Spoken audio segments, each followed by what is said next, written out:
That Rather Cavaliers podcast, Cleveland Cavaliers podcast.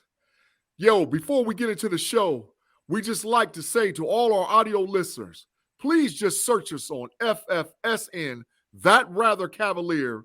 Give us a 5-star rating and follow us on Apple and Spotify. And watch us live here on the Know It Alls podcast YouTube channel. And be sure to subscribe, share your thoughts in the live chat, and lastly, tell your friends and all your buddies, hey, That Rather Cavaliers is rocking, talking that Cleveland Cavaliers off-season news that's going to help us move forward, trying to get a chip up in the land. Hey, but before we get into the conversation and we intro with the fellas, run the tape, dog. Let's see what's going on with That Rather Cavaliers podcast land. So the next couple of weeks is just kind of like me just relaxing, me just reflecting on the season and just enjoying some sunshine. In terms of personnel, obviously we're going to look at what we can do to adjust, but there's no sweeping changes. No one's going to panic off of this first round loss. He made shows what I've been talking about from day one. What comment? The we're not making sweeping no changes. Sweeping changes. For sure. We're rocking it out here with the podcast with my man Tate Boy Fresh and my boy BP. I'm Big G, and let's do what we do with That Rather Cavaliers talk. Question round panel, going around the horn, trying to figure out how we can solve this thing for the Cavaliers moving forwards. Question number one with the fellas. Fellas, should the Cavaliers run it back next year as is with the roster? Go ahead, BP. I'm still, and looking back at the season, I still think it was a success as far as the regular season goes. They won 51 games. You remember this Cavs team was winning 22 games a year. They talk about the core four, which is, the two guards and the two big guys. And then you got Karis LeVert makes 5. I'm okay with those 5 guys, but I think that they're going to have to, fix it around the edges with 3 or 4 other guys. If I look back at the series, the Cavs averaged 18 points per game less than they did in the regular season. The Knicks completely stymied them. The Cavs only played 7 guys in this series. So, obviously the general manager of the Cavs says he's going to run it back, but I say run it back with the core 4, add Karis LeVert, and they're going to need about 3 or 4 new guys. That's my opinion, and we could talk about it further. BP said that's my opinion, and I'm sticking to it. Tate Boy Fresh, man. How you feeling about the Cavs running it back next season? What's up, Big G, BP, man? In my opinion, man, there's no way they can run back out there with this same team. I mean, even if it's just changes around the periphery, like BP said, you need. I mean, I give them more than 4 players. I 5 with LeVert. I like Okoro. I feel like Okoro is the only one in this Knicks series that actually shows some fight and some heart. He's the only one. I can work with Lamar Stevens. Hopefully all off seasons he's in the gym working on his jumper, but I can work with him. They say Rubio is going to play for the Spanish national team this year and get a lot of reps as he wasn't getting during the season because they were kind of taking him slow. Then in the playoffs, he just wasn't working. So he's on a 2-year deal. We can bring him back and see how he does. They do have some new potential reinforcements in Khalifa Diop playing over in Spain. They drafted him last year, I think like one of the top picks in the second round. 7-foot center. They need some size now since they got rid of Kevin Love. I could see him coming over, and Luke Travers is an all-around baller from Australia with a mullet. He used to play with the boy from Oklahoma, Josh Giddey. Yeah. So, mullet. I mean, I like his game. I don't know what they could do, but why not bring him up? I mean, because you got a few guys just sitting on the bench that's not playing. I don't see Robin Lopez coming back. They just signed Dean Wade to a 3-year, $18 million deal earlier this season. For sure. I'm trying to think who else is on that bench. I don't see Danny Green coming back. Do you guys see Danny Green coming back? No. Yeah, I mean, Jetty. I think, you didn't mention Jetty Osman. Yeah, I like Jetty at times. I can do without Jetty, but I think Jetty is trade bait the way his contract is. I think He has $8 million this year coming up, partially guaranteed. He can make some money work for a player. I don't know who, but that's my take, man. They can't run it back. I did in that video clip that we played. Jared Allen's demeanor is beyond me. Oh, we just got whooped 4-1. I made Mitchell Robinson look like Nate Tillman to Bill Russell, and I'm gonna go to the beach and just relax. Give me a break, Jared Allen. It's supposed to be gym time to try to get it in for the Cavs and work through your discrepancies, especially becoming a more aggressive offensive threat for the Cavs. So I'm hearing a consensus that we're talking about moving forward with the Cavs and them changing the roster to get players around Mitchell. So before I ask the next question, I just want to pivot and ask this question to both of you guys. Would you rather have a 3-and-D or would you rather have a big that can make Mitchell that more valuable? 3-or-D or big? Which way would you go? I think in the modern NBA, man, I mean, you need 3-and-D. Evan Mobley is your big. Even if you can't get off Jared Allen, and I like Jared Allen, I just didn't like the way he played this playoff series. He didn't show any urgency. But even if you bring Jared Allen off the bench, he's a great backup center. A 3-and-D guy with solidified the lineup. I think you put a 3-and-D guy, assuming 3-and-D means he can hit threes. He's a shooter. Yeah. Put him in at the 3. Mobley at the 4. And if you run it back, Allen Mobley, the 3-and-D guy you talk about, whoever it is, Mitchell and Garland with LeVert off the bench, with Okoro off the bench as a defensive stopper. And now you're starting to stretch out your bench with the acquisition of a 3-and-D guy and just changing the rotation a little bit. Yeah, I'm digging it. BP, do we go big or we go 3-and-D to help the Cavs? Well, I think the Cavs, first of all, need a really solid backup center. Robin Lopez did not work out at all. And, of course, when the Cavs cut Kevin Love loose, they miscalculated. That was a big mistake. He's exactly what they needed against the Knicks, a guy to get rebounds, box out, make some threes. He's doing pretty well for the Miami Heat right now. BP, can I just jump in and say that wasn't exclusively on the Cavs. They gave Kevin Love what he requested. Well, to be honest, he wasn't in the rotation. He wanted to go somewhere and play. I mean, the Cavs brought in Danny Green, and I think that really pissed off Kevin Love, and that's what set him off. They brought in Danny Green. I didn't think the Danny Green move was going to work out from the beginning. I just didn't. I think he was too old to get on the court. Yeah. He was, and I think that pissed Kevin Love off, and Kevin Love was getting those DNPs every night. Yeah. So, the Cavs made a mistake in that one, and they thought Dean Wade could take up the slack, and Dean Wade was terrible. So when you really look at the Cavs-Knicks series, they had no big guys coming off the bench. So it's possible, Allen and Mobley were gassed going up against Mitchell Robinson and Randall. And I'm not excusing their horrible performance, but the Cavs didn't help them out. They had no backup big. So one of my guys, I think the Cavs should look at a solid backup center like a Thomas Bryant or like a Nerlens Noel, somebody that can come in, give them some minutes, block some shots, get some rebounds. And regarding the 3-and-D thing, I think the Cavs definitely need to try to find a starting small forward this offseason. If it's Bojan Bogdanovic from Detroit, because they're rebuilding, he's 34 years old. Right. Maybe we can get him, or maybe Kelly Oubre Jr. So there are opportunities for the Cavs to improve the roster. Yeah, for sure. I'll even like the aspect of maybe getting Buddy Hield to come to Cleveland. I think he's a perfect fit and perfect player for the Cavaliers for sure. So I'm going to ask the next question. Was Isaac Okoro dropping a subtitle hint when he said that you can't teach toughness and physicality? It has to be in you versus trying to teach it. What message was he trying to sell? Subtle hint. Yeah. What message was he trying to send to the team? Was he saying you guys are soft, or you guys need to play, or you guys need to get tough? What was he trying to say? Tell me, what was he saying, man?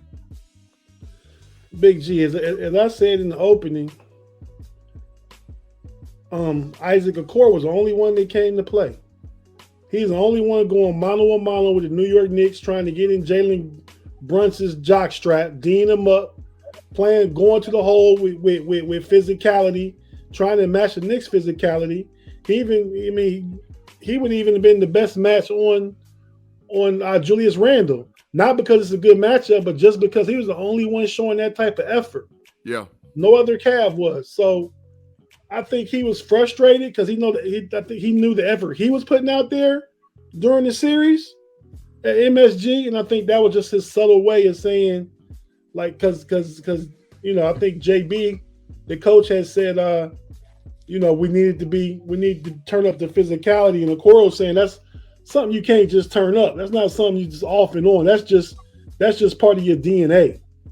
And I think the only two players we have that are like that are Okoro and Stevenson, Lamar Stevenson. All the other guys, the core four, they all nice guys, man. Ain't nothing wrong being a nice guy. But when it comes to that playoffs, NBA playoffs, we've watched the NBA playoffs for 40 years, Big G. I'm going back to the Celtics-Lakers series back in the 80s. You remember Kurt Rambis and Kevin McHale? The Detroit brutal. Pistons and Jordan. It get dirty in the playoffs, man. You got to be ready to take that head on, man. You can't run away from that confrontation, that adversity. You got to embrace it. I agree. You have to have some type of mental and physical toughness for sure to win in the playoffs. VP, is he sending a message to his squad, man? Is he saying you guys are soft, ain't soft enough, or you're too soft, and it's time for you to step up your game and get tough? Yeah, he was sort of telling it like it is. I mean, Mobley, I think he's almost too nice of a guy and too shy. He's going to mentally get a lot tougher and a lot sharper and a lot meaner. He's just too nice and too shy. That's the NBA is about. It's the opposite. You got to be brash and tough. Look at Steph Curry yesterday. He's 34 years old. He took 38 shots. Yeah. He willed his team to victory. Yeah. They, by all means, should have lost Game 7. They won by 20. Yeah. So I think this whole Cavs team, from the first guy to the coaching staff, they all disappoint us. The front office, they all disappointed us. It's not just even the players. I thought Kobe Altman disappointed us, and JB's strategy wasn't that good. Like yesterday, the Miami Heat, they played a zone against the Knicks, and it worked. The Cavs never played a zone defense against the Knicks. That would have been a good idea against a guy like, RJ Barrett, who can't shoot. Yeah. So I'm not going to even I'm not going to blame everything on Jared Allen or Mobley. It's really like the whole team from, the top guys in the front office, the coaching staff, and the players. They're all to blame. Yeah, it's just like Big G. You've raised 3 daughters, and you're a parent. Kid, when you coddle and enable down the line, that's only going to be at the detriment of the child. Yes. And JB and Kobe Altman, we won 51 games. We had the number 1 defense, and like all these markers you talking about. Yeah, they had a good regular season. You coach the regular season is not with the intensity and ferocity of the playoffs. Yep. And so you can say all those things, and it means nothing when you got your butt whipped 4 games to 1. Yeah, for sure. One thing I want to mention, it was like complete bully ball. We were bullied at every position. Jalen Brunson bullied Garland. Josh Hart bullied Donovan Mitchell. Randall completely bullied Evan Mobley. I mean, he was getting the ball and blasting him into the basket. He was like, it was, and then of course Mitchell Robinson bullied Jared Allen. It was a complete beatdown. Yeah. So I'm glad you brought up that point too about the Miami Heat, how they approached the Knicks. The Miami Heat outdid the Knicks yesterday at what they're good at. And their big was playing more of a point position. He was setting the other players up to score. So, I think that's why I think we have to have a big that's able to pass and distribute the ball because it helps the other players. That's just my thinking. But Evan Mobley can be that big. And I think going into next year, you're going to see more of that. You can't just rely on Darius Garland and Donovan Mitchell just taking turns playing iso ball, going one-on-one, passing around the perimeter and finding a shot. You need to be inside out, high post, get Evan Mobley more involved as a facilitator. But the thing, I want to go back to the thing about Miami is, we just talked about the Cavs. What's Miami always have? Culture. Yeah. Toughness. Yeah. Pat Riley, Eric Spoelstra don't play that. Yeah. Jimmy Butler don't play that. Yeah. Old vet Udonis Haslem on the bench don't play that. Yeah. Bam Adebayo don't play that. Kyle Lowry don't play that. Right. They're tough. They're tough. That's the exact word. They're tough. and the Cavs lack toughness. Yeah. So that definitely identifies some targets. BP, you had something. Also, talking about that Heat game yesterday where the Heat played the Knicks, they had Jimmy Butler was defending Brunson right from the jump. So that shows you they gave him a ton of respect. Where we had Garland on Brunson, to me that was a huge mistake. That's why Isaac Okoro, I think he's overrated on defense, but at least he should have been on Brunson for 40 minutes. Oh. So I think the Cavs made a mistake by, they benched Okoro for a couple of games, and it was too much indecision on the Cavs' part. They should have had a stronger game plan, and they should have stuck to their game plan. For sure. Hey, so we talked about a couple of the overseas stashes that the Cavs got going on briefly when we first came on. But do you think and feel that those overseas stashes could help that roster and a broader look and saying, okay, we switch the roster up, bring these guys in, give them an opportunity to fill the 6, 7, and 8 positions on the team? Tate, I'll start with you. The 2 overseas stashes, you talked on it already, but just really tell me, do they work to help build the Cavs roster? I think they're at the very least, right? They're young, cheap players, right? Yeah. They both were second-round draft picks. They both are like all-stars in their respective leagues, where in Spain and in Australia. So I mean, I don't think it can hurt. I mean, you bring up Diop and send Robin Lopez out. Yeah. I mean, he's older. He probably is going to retire. Yeah. And then the other guy, Travers, he's Chetty. So he's a cheaper Chetty. Yeah. You go ahead and try and package Chetty somewhere with Dylan Windler. Somebody want to get off some money and take those guys. And I think they both got like the next year's the last year in their contracts. And go ahead and get rid of those guys and bring those 2 guys up and then see what you're working with, Yeah.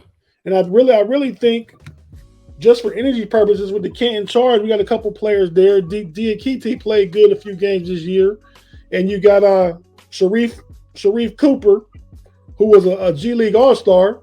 Yeah. He was I think he was a first-round pick in the draft by Atlanta a few years ago. He was. Go ahead and bring him up. Yeah, bring him up. Let him back up Garland and Rubio. I mean, Neto's a veteran. He makes more money than what Sharif Cooper would make. So go ahead and try and just shake it up a little bit where you can easily, and then see what moves you can make when free agency starts and the trade season starts for the offseason. Yes, sir. I'm riding with it, Tate. BP, the overseas stashes, does it work to shake the roster in Cleveland? To be honest, in my opinion, those guys are very raw prospects. I don't think they're ready for prime time. Remember, the Cavs are in a very tough Eastern Conference. You got Milwaukee, Boston, Philly, the Knicks, Atlanta, Miami. These are all veteran teams. So I don't think those guys will see the court. That's my opinion. You know, BP, Miami got like 4 undrafted free agents playing on their team. And but those guys have paid their dues in the NBA. I mean, I think I've seen those guys play that the Cavs, they just drafted them last year, so they're pretty young prospects. But I don't think they're going to make a difference for next season. My question to what you say, I'm not saying they make a difference, but would you rather have Diop on the bench to go to than Robin Lopez? Well, yeah, but you're talking about the 12th guy in the team when only 7 guys played in this last series for the Cavs. So in the playoffs, the rotations are shortened up to 7, 8 guys. I think the Cavs really need to, pound the pavement and find, 3 more solid rotation guys. One thing I want to say is look at the Celtics. They brought in Malcolm Brogdon, an all-star caliber player. He's coming off the bench. Then you got that Derek White coming off the bench. Then you got Grant Williams coming off the bench and Robert Williams. Like, those guys are starters coming off the bench. That's why the Celtics are good. Yeah, for sure. But the issue is, oh, wow, look at that picture. He's saying that could be the potential next year for who? The Cleveland Cavaliers? The availability of those players, I think they're free agents. And I do, and for the audio people, let's say who they are. We got Bogdanovich from Detroit. We got Kyle Anderson from the Minnesota Timberwolves. We got Finney Smith from the Brooklyn Nets and Tim Hardaway. Of those 4 players that are pictured right there that we see, give me Finney Smith. Yeah, well, I agree with that. Because he's a 3-and-D, 6 foot. I've had my eye on him for a couple of years now from the Dallas Mavericks. Yeah. He can hit the 3-pointer. He shoots about 40% from 3, and he's a very solid, about 6'8" defender that we need RJ Barrett destroyed us because with his height, he was slashing to the basket and getting layups. Right. And Bogdanovich, I like his game, but he is 34 years old, so he's getting up there. For sure. But I think potentially Cleveland could get maybe 2 of those guys. And in a fantasy land, maybe 3. But realistically, Cleveland could grab 2 of those guys and add them to their roster and give some depth. And like what you're talking about, get a solid 8 or 9-man rotation to move us forward and have a solid roster. That's just my thinking. 2 of those guys would work great. That's a good point. But, we are on the salary cap. We are pretty high on the cap. I think there's this mid-level exception for about $12 million. That's where we could slot in one of these type of guys. Now, Bogdanovich makes $19 million a year, but these other guys, and Tim Hardaway Jr. makes a lot of money. I really don't need him because Karis LeVert does what he does. Yeah. So, and then this Kyle Anderson is like a Swiss Army knife kind of guy. He's, they call him slow-mo, but he's a good solid player to have coming off your bench. Yeah, for sure. What you guys think? He's a big mouth and he's caused a lot of trouble in Memphis, but I don't think Dylan Brooks will be back in Memphis. Any potential? I like that. I like that idea because he's tough. He can score the ball. A lot of people are painting him as like a thug, but he's a solid NBA player. But I would take him in a heartbeat, put him at my starting small forward, and that'll give us some, grit, and we'll be a lot tougher with him. We need. Yeah, I like the idea of him. Okoro and Stevens. He is available, and like I said, that's why I brought him up. Yeah, the Cavs probably need to trim the fat. I would even get rid of Rubio. I'd get rid of Dean Wade. I'd get rid of Robin Lopez. Before you know it, you got $10, $12 million to get rid of. Can you get rid of Dean Wade? Literally just offload him to somebody because that was a mistake. He didn't make himself look valuable in a potential trade of giving to somebody this past playoff. They might have to just buy him out. I mean, they've bought out bigger guys than him, but they're probably stuck with him. But Jetty Osman, he's cheap. He makes $7 or $8 million a year. They might keep him. They might let him go. Maybe they trade him, but they're not going to get much for him. He is what he is. Those are the places where you can shake it up. Players like Jetty, no reason to hang on to Dylan Windler. Like I said, Neto, he may have only signed a 1-year deal. I actually think that Neto's pretty good. I would take him as my backup point guard if I had to. Well, see, I think that the youth is the way to go. That's why I said bring up Sharif Cooper. Yeah, and that's fine, but he's pretty short, so he would probably get. There must be a reason why he's in the G League, probably because of his height, his defense. But he's put up some pretty good numbers in the G League, so I mean you're on target there. But it's up to the Cavs to make these decisions. But it should be very interesting what they do. When we talk about running it back, well, we know we're running it back with Allen, Mobley, Mitchell, Garland. So. Everybody else, it's all on the table. That's all I'm saying. I'm not saying that the guys from overseas will come over and do anything, but some needs to be shaken up, So let me ask this question to both of you. I wouldn't trade Mitchell, and I wouldn't trade Mobley. But would you look at trading the other two if you could get a better piece? No, I don't. I think Garland wants to be there. Okay. If anything, I think you're looking to trade Mitchell maybe after this year because Mitchell seemed like he homesick in New York. I don't think he wanted to even beat New York. Yeah. So and he has 3 years on his deal, but the last one's a player option, so he can opt out. Right. And all the talk since the playoffs has been over is like Donovan Mitchell wishes he had got traded to New York. It was a shock that he was traded to Cleveland. Yeah. He's trying to make the best of it. He gave us a good year in the regular season. But if we talking about big game hunting, dangle him out there, see what you can get. Don't because you got Garland and Mobley. So you got 2 young superstars under contract. So don't be scared to try and see what you can get for Mitchell if it's me. Yeah. Okay. I like that. BP, do we hang any of the big 4 out there? To be honest, I mean, right now, Jared Allen is, you would be selling him at a low point in the market because he didn't do well against Mitchell. Get much back for Jared Allen. Obviously, I don't want to get rid of Donovan Mitchell. I mean, I gave up a ton to get this guy. I'm going to be giving away draft picks until 2029 to pay off this trade. So I don't want to get rid of him for pennies on the dollar. Yeah.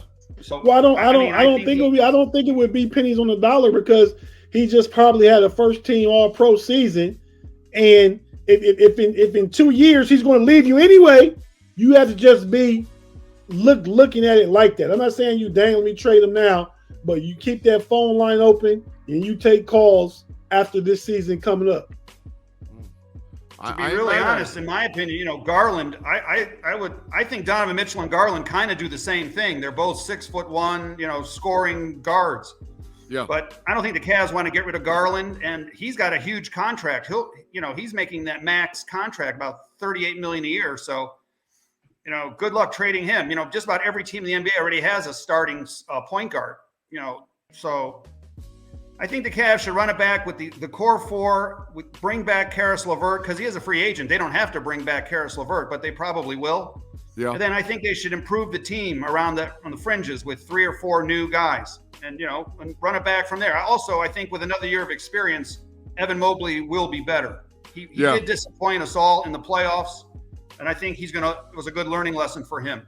Yeah, it's definitely time for Evan Mobley to jump from here to here. Because everybody's saying across the league that the kid has the potential to be one of the best players in the NBA. So it's time for Evan Mobley to hit that offseason, hit that weight room, get bigger, stronger, faster, and really develop his game and start taking over to be the lead dog for the Cleveland Cavaliers.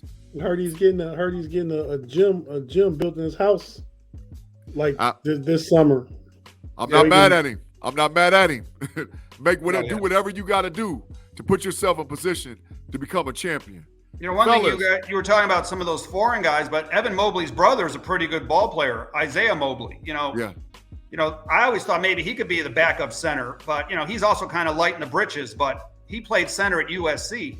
Yeah. Maybe he'll get a chance on the roster to help out. Right, for sure. I like him too, and they play well together. I mean, they're high low, big to big pass, and they have a lifelong understanding of each other. I mean, he's a decent defensive player. He's not Jared Allen at the top of Jared Allen's defensive game, but man, it's about the offense too. He brings more. He brings 3-point shooting, capable 3-point shooter. He brings, like I said, that big to big passing. I wouldn't be mad if I think he will get more time next year. For sure. One thing I did want to mention, we could talk about this down the road, but, the Cavs do have the 49th pick in the draft, which is a second-round pick. I have some connections at the Cavs. I emailed them some of my thoughts on some of the college draft picks. So, there are I think there's about 3 small forwards that the Cavs could draft, either in a move up into the first round, which, it's not that hard to do in the NBA draft. After, pick 14, you can move into the first round pretty easily. Yeah. So there is some help possibly in the college draft, and there's some big men too in the college draft. Some, the guy that played for Gonzaga, that Drew Timme. There's some big dudes. The guy that played at Purdue is 7'4". Well, he went back. He went back to college. He's going to try the NBA, but he still hasn't signed with an agent. But the kid from Gonzaga would be a perfect fit for the Cavs. Perfect fit. Sometimes, a lot of times these guys, they don't test well. They're not fast. They don't jump, but he's a basketball player. Yeah. He might have a spot in the NBA. Same thing with, there's the guy from Purdue. He's only 7'4". That Ed Edey, Zach Edey. Yeah, but he's not supposed to be a second-round pick. Right, but I don't think Edey's he's declared, but he hasn't signed with an agent. He's going to test the thing, and he's probably going to go back to school. Seriously, that's what I'm hearing all up here, around Ohio, that he's headed back to Purdue for next season. Because I think he was a senior. I'm pretty sure he was a senior, but no, he's got one more year eligibility. Okay. Yep. But like I said, there is an option of the college draft as well. There's players to be had there. If the Cavs do their research, and I know they did. Yeah. He would never be there, but I like the kid from Indiana. Yeah. Jackson. Well, he's about the 20. Dale Davis's son. Yeah, he's been slotted 20 to 25th pick. So he could be had. It's not like he's a top 5 pick, top 10 pick. So right, I like a guy like him. I like his energy and toughness and rebounding. I like what he brings. I think that would be a good fit too. Yeah. Like gritty kids to bring him in for the Cavs. Fellas, one quick question before we do our parting shots and get out of here. Do the Cavs win more or less next year for the season? We had a total of 51 last year, more or less. What do you see for the Cavs going into that crystal ball? BP, what do you see, man? I still see a good team here. We're all disappointed with the ending of the season, but this is a young team, on the rise. So they won 51 games this year. I see them winning more games next year. Not a ton of games. They're not going to win 60 games, but I see them going, 53 wins, 54 wins if they make the right moves in the offseason. Now, you never know.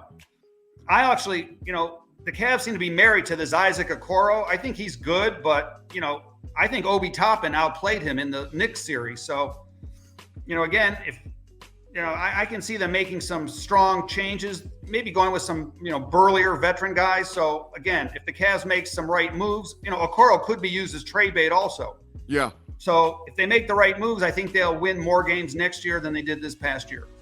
For sure. Tate, plus or minus 51 for the Cavs. Well, first, I want to say, piggyback off what BP was talking about.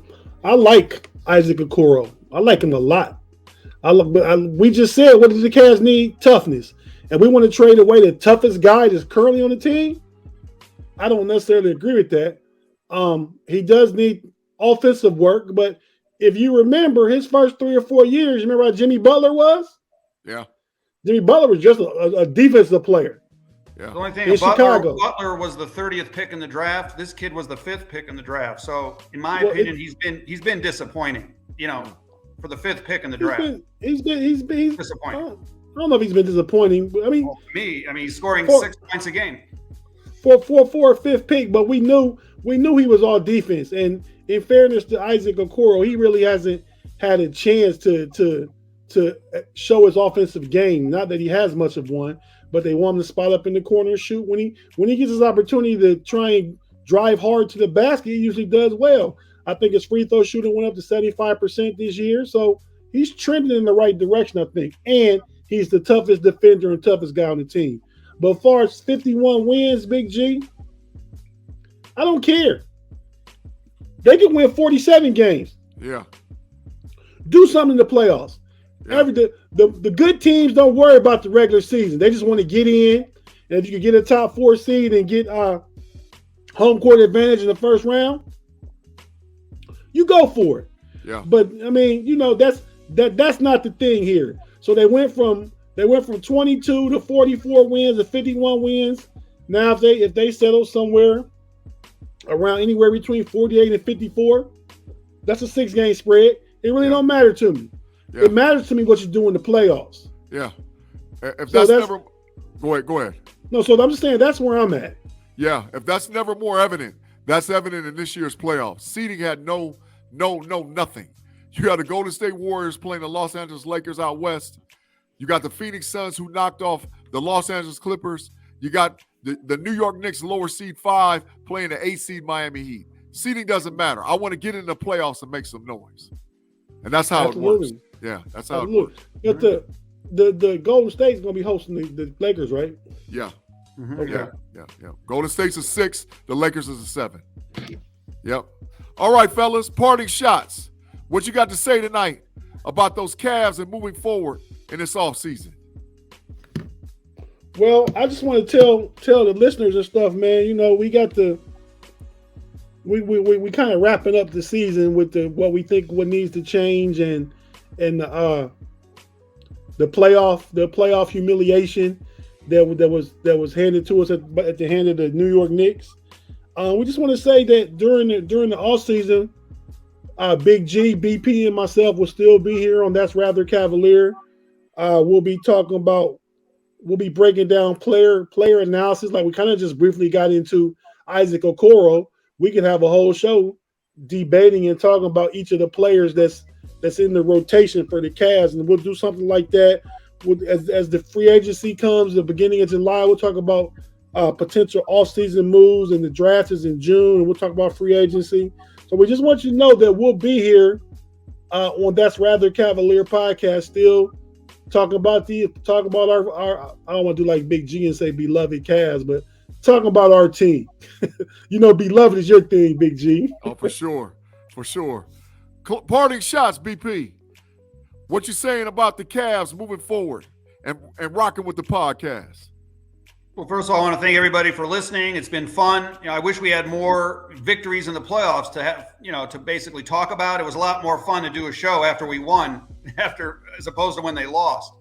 So let's, look forward to more wins in the playoffs next year. I think the Cavs, they'll make the right moves. I'm hoping they'll make the right moves in the offseason. Dan Gilbert is a super wealthy guy. I think they will go into like that, the luxury tax. They might have to, because the best teams are, Golden State has about $170, $180 million payroll when the payroll is $125 million.